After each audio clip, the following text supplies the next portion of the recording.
Hello and welcome to 100% maths. हम पढ़ रहे हैं क्लास 11th के लिए चैप्टर नंबर 3 ट्रिग्नोमेट्रिक फंक्शंस। आज की इस वीडियो में करने जा रहे हैं बहुत इंपॉर्टेंट कॉन्सेप्ट कि व्हाट आर ट्रिग्नोमेट्रिक इक्वेशंस। तो नाम से ही थोड़ा डिफिकल्ट लेवल लग रहा है, बट है इसमें कुछ भी नहीं है और इसमें बहुत इजी वे से हम इनके क्वेश्चंस को सॉल्व कर सकते हैं। तो आज हम स्टडी करेंगे ट्रिग्नोमेट्रिक इक्वेशंस क्या होती हैं, प्रिंसिपल सोल्यूशन कैसे फाइंड आउट करते हैं और जनरल सोल्यूशन कैसे फाइंड आउट करते हैं। तो आज पूरी वीडियो अच्छे से आपको ध्यान से देखनी है, कॉन्सेप्ट भी करवाऊंगी और साथ ही साथ क्वेश्चंस में भी अप्लाई करके दिखाऊंगी कैसे इनके क्वेश्चंस को सिंपली सॉल्व करना है। तो आज का वीडियो बहुत इंपॉर्टेंट है क्लास 11th के बच्चों के लिए। आइए वीडियो स्टार्ट करते हैं। तो स्टार्टिंग विद टुडेस कॉन्सेप्ट, तो आज हम पढ़ेंगे ट्रिग्नोमेट्रिक इक्वेशंस के बारे में। तो सबसे पहले समझते हैं कि इक्वेशन होती क्या है। अब आपने इक्वेशंस बहुत बार ये चीज़ पढ़ी होगी, ठीक है। जैसे हमने लिखा है x + 1 = 0, तो ये एक इक्वेशन है। x = 2, ये भी एक इक्वेशन है। तो इक्वेशन होती क्या है? इक्वेशन तब होती है जब बीच में क्या होता है, = का साइन होता है, वो होती है एक नॉर्मल इक्वेशन। अब यहाँ बात कर रहे हैं हम ट्रिग्नोमेट्रिक इक्वेशंस की। अब जिस इक्वेशन में ट्रिग्नोमेट्रिक फंक्शंस इंक्लूडेड होंगे वो क्या कहलाएगी? ट्रिग्नोमेट्रिक इक्वेशन कहलाएगी। जैसे हमने लिखा sin x = 0, cos x = 1। तो ऐसे जो इक्वेशंस हैं जिनमें ट्रिग्नोमेट्रिक फंक्शंस इंक्लूडेड हैं, ऐसी इक्वेशंस को हम बोलते हैं ट्रिग्नोमेट्रिक इक्वेशंस। ओके, तो पहले तो ये बात क्लियर हो गई। उसके बाद हमने ये दो चीज़ें पढ़ रखी हैं ऑलरेडी। जब मैंने आपको साइन कॉस टैन के ग्राफ करवाए थे तब आपको कहा था कि ये चीज़ आपने याद रखनी है, आगे जाके यूज़ होगी।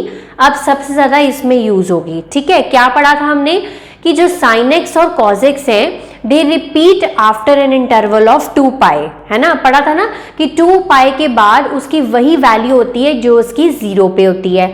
मतलब साइन एक्स और कॉस एक्स जो हैं वो अपने आप को 2π इंटरवल्स के बाद चेंज करते हैं। हमने यहाँ पर एक फॉर्मूलाज भी पढ़े थे ना कि sin 2nπ + थीटा जो होता है वो क्या होता है, sin थीटा होता है। ऐसे ही cos 2nπ + थीटा क्या होता है, cos थीटा होता है। पढ़ा था ना ये हमने। उसके बाद tan जो है वो अपने आप को पाई इंटरवल के बाद चेंज करता है। तो यहाँ हमने एक फॉर्मूला पढ़ा था tan nπ + थीटा जो है वो tan थीटा के इक्वल होता है। तो tan अपने आप को पाई इंटरवल्स के बाद रिपीट करता है and sin and cos x अपने आप को 2π इंटरवल्स के बाद रिपीट करते हैं। अब ये हम याद क्यों कर रहे हैं? हमारे पास यहाँ पर हमने इन इक्वेशंस के क्या निकालने हैं, सोल्यूशन निकालने हैं, क्योंकि हर इक्वेशन का सोल्यूशन निकालना जरूरी है। अब जैसे कोई नॉर्मल इक्वेशन होती है, जैसे हमने ये पढ़ा है x + 1 = 0, तो हम इसके में क्या करते हैं, 1 को उधर ले जाते हैं तो x की वैल्यू -1 आ जाती है। तो ये क्या है, इस इक्वेशन का सोल्यूशन है, ठीक है। तो यहाँ पर भी ऐसे ही करना है हमें। दो तरह के सॉल्यूशंस होते हैं, principal solutions and general solution, ठीक है। अब प्रिंसिपल सॉल्यूशन क्या होता है? Solution of a trigonometric equation जो कि लाई करेगा 0 to 2π के इंटरवल में, ठीक है। वो सॉल्यूशन उस इक्वेशन का जो कि इस इंटरवल के अंदर लाई करेगा, इसे हम क्या बोलेंगे, प्रिंसिपल सॉल्यूशन बोलेंगे। अभी सिर्फ फिलहाल अभी यही याद रख लो, क्वेश्चंस में बताऊंगी इसका मतलब क्या है, ठीक है। कि वो सॉल्यूशन जो इस इंटरवल में बस लाई करे 0 से लेके 360 डिग्री तक, ठीक है। तो उसे हम बोलेंगे प्रिंसिपल सॉल्यूशन बोलेंगे। अब जनरल सॉल्यूशन पे आ जाओ। अब हमने ना ग्राफ्स पढ़े थे। जनरल सॉल्यूशन का मतलब समझने से पहले याद करते हैं, ग्राफ्स पढ़े थे हमने। जब sin x की वैल्यू 0 है, ठीक है, sin x की वैल्यू कहाँ 0 होती है, 0 पे। फिर sin x की वैल्यू दोबारा 0 कब होती है, याद करो, पाई पे, फिर 2π पे, फिर 3π पे, फिर 4π पे। तो जनरली हम क्या लिख लेते थे, जो nπ लिख लेते थे, है ना। तो मतलब sin x अगर 0 है, इट गिव्स x = nπ। ये मैंने तब भी वहां पर करवाया था और ये n यहाँ पर क्या है, एक इंटीजर है ना, ये चीज है। अब cos x की वैल्यू 0 कब होती है, याद करो, cos x की वैल्यू 0 कहाँ होती है, 90 पे, π/2 पे। π/2 के बाद कहाँ इंटरवल दोबारा रिपीट होता है, फिर होता है 3π/2, फिर 5π/2। तो cos x की वैल्यू हम जनरली कैसे लिख सकते हैं, x की value x is equal to 2n+1π/2, जहां पर n क्या है, इंटीजर है। ठीक है, तो जनरल सोल्यूशन का मतलब क्या है, एक्सप्रेशन इन्वॉल्विंग इंटीजर n, जहां पर n इंटीजर आ गया वहां पर जनरल सोल्यूशन आ गया। ठीक है, expression involving integer n which gives all the solutions of a trigonometric equation. जो एक n इंटीजर है वो सभी क्या दे रहा है, सारे सॉल्यूशन दे रहा है उस ट्रिग्नोमेट्रिक इक्वेशन के, उसे हम बोलेंगे जनरल सॉल्यूशन। नाम से ही पता लग रहा है कि जनरली हमने एक चीज लिख दी। ठीक है, अब देख लेते हैं कि जनरल सॉल्यूशन को लिखना कैसे है।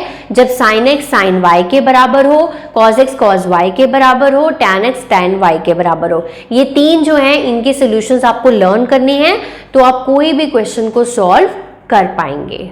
सो जब आपके पास हो sin x equals to sin y, वो क्या इंप्लाई करेगा, जनरल सोल्यूशन कैसे लिखेंगे हम इसका, x is equal to n pi plus -1 की raise to power n y, और n यहाँ क्या है, इंटीजर है। तो आपको बेसिकली आपको याद रखना है, जब sin x equals to sin y आए तो आपने ये जनरल सोल्यूशन लिख कर आना है। ठीक है, इसमें y की वैल्यू आपको क्वेश्चन में मिलेगी। ओके, देन cos x अगर cos y के इक्वल है, implies x equals to 2n pi plus minus y, तो यहाँ n क्या है, इंटीजर है।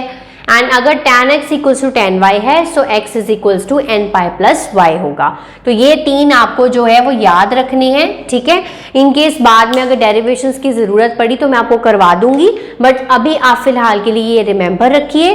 तो अब हम मूव कर रहे हैं एनसीईआरटी एक्सरसाइज 3.4 का क्वेश्चन नंबर 1 करने जा रहे हैं। तो कॉन्सेप्ट पढ़ने के बाद अब देखते हैं कि क्वेश्चंस को कैसे सॉल्व करना है। तो फर्स्ट क्वेश्चन है हमारा एनसीईआरटी एक्सरसाइज 3.4 का, tan x की वैल्यू है √3। तो हमें इसमें प्रिंसिपल और जनरल सोल्यूशन दोनों फाइंड आउट करने हैं।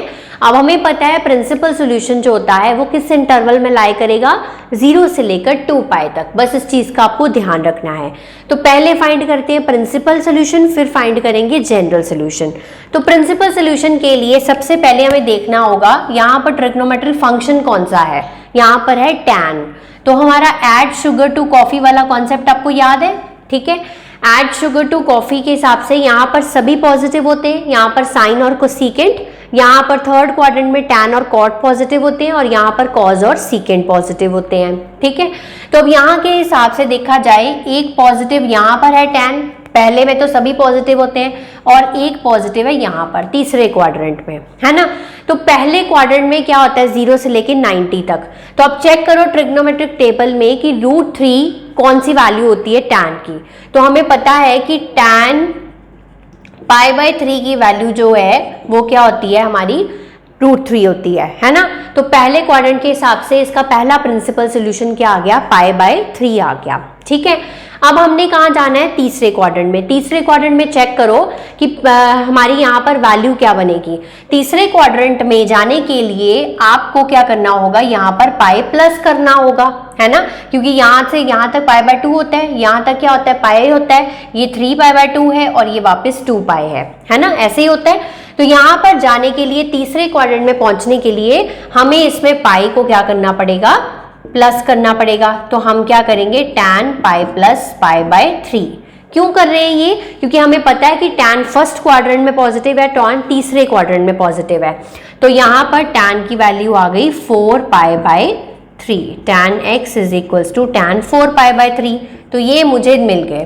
तो यहाँ से x की वैल्यू आ गई 4π/3 एंड x की वैल्यू आ गई 4π/3, और 0 और 2π के बीच में लेने हैं, तो यही दो सोल्यूशन बने। तो ये दोनों हैं इसके प्रिंसिपल सोल्यूशंस। ठीक है, ये ऐसे फाइंड आउट करना है हमें प्रिंसिपल सोल्यूशन। अब आ जाओ जनरल सोल्यूशन पे। जनरल के लिए तो मैंने आपको बता ही दिया है कि tan x अगर tan y के इक्वल है, तो यहाँ पर इम्प्लाई क्या होगा, x is equals to n pi plus y, जहाँ पर n क्या है, इंटीजर है, यही बताया मैंने आपको। ठीक है, अब यहाँ पर tan y की जगह पर क्या लिखा गया है, tan π/3, यही लिखा है, tan x is equals to tan π/3, और y की वैल्यू क्या है, π/3 यहाँ पर।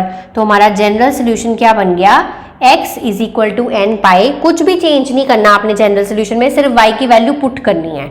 y की वैल्यू है पाई बाय 3 और यहाँ पर n जो है वो क्या है, इंटीजर है। तो ये है इस क्वेश्चन का प्रिंसिपल सोल्यूशन और ये है इसका जनरल सोल्यूशन। सेकेंड क्वेश्चन है आपका secant x is equals to 2। अब सीकेंट को आप कॉज में चेंज कर लो, साइन कॉज टैन के ही मुझे जनरल सोल्यूशन पता है, तो मैं क्या करूंगी, इसको कॉज में चेंज कर देती हूँ। तो यहाँ पर 1 अपॉन कॉज एक्स क्या हो गया, 2 के बराबर हो गया, या फिर इसको करेक्ट करके लिखें तो कॉज एक्स जो है वो 1/2 के इक्वल हो गया। यही हो गया बात। तो cos x is equal to 1/2। अब मेरा क्वेश्चन बिल्कुल ठीक है और सही भी है। अब चेक करो कॉज कहाँ कहाँ पॉजिटिव होता है। ऐड शुगर टू कॉफी, एक फर्स्ट क्वाड्रेंट में पॉजिटिव होता है और एक चौथे क्वाड्रेंट में पॉजिटिव होता है, यहाँ पॉजिटिव होता है। ठीक है, अब इसको सॉल्व कैसे करना है। अब कॉज एक्स की वैल्यू चेक करो कि 1/2 कहाँ होती है ट्रिग्नोमेट्रिक टेबल में से, मतलब cos x की वैल्यू cos पाई बाय 3 होती है 1/2, तो 1/2 की जगह पर लिख दिया cos पाई बाय 3, यानी कि पहला प्रिंसिपल सोल्यूशन मुझे मिल गया पाई बाय 3। अब मुझे कहाँ जाना है, फोर्थ क्वाड्रेंट में। तो फोर्थ क्वाड्रेंट में या तो मैं 3 पाई बाय 2 प्लस कर दूं, वो ज्यादा डिफिकल्ट लेवल है, यहाँ मैं 2 पाई माइनस कर दूं तब भी मैं फोर्थ क्वाड्रेंट में पहुंच सकती हूँ। तो मैं यहाँ पर क्या करूंगी, cos x cos 2 pi minus कर दूंगी। तो ये इसको सॉल्व करोगे तो क्या आ जाएगा, 6 pi minus pi divided by 3, यानी कि cos 5 पाई बाय 3। ठीक है, cos x is equals to cos 5 pi by 3। एक ये प्रिंसिपल सोल्यूशन मिल गया और एक ये, तो x की value I pi by 3 and 5 pi by 3। ये आ गए इसके प्रिंसिपल सोल्यूशंस। अब क्या फाइंड आउट करना है मुझे, जनरल सोल्यूशन। अब मैंने आपको बताया था कि cos x अगर cos y के इक्वल हो, it implies x equals to 2n pi plus minus y where n belongs to integer, और cos x is equals to cos y की जगह पर क्या है, cos पाई बाय 3 है।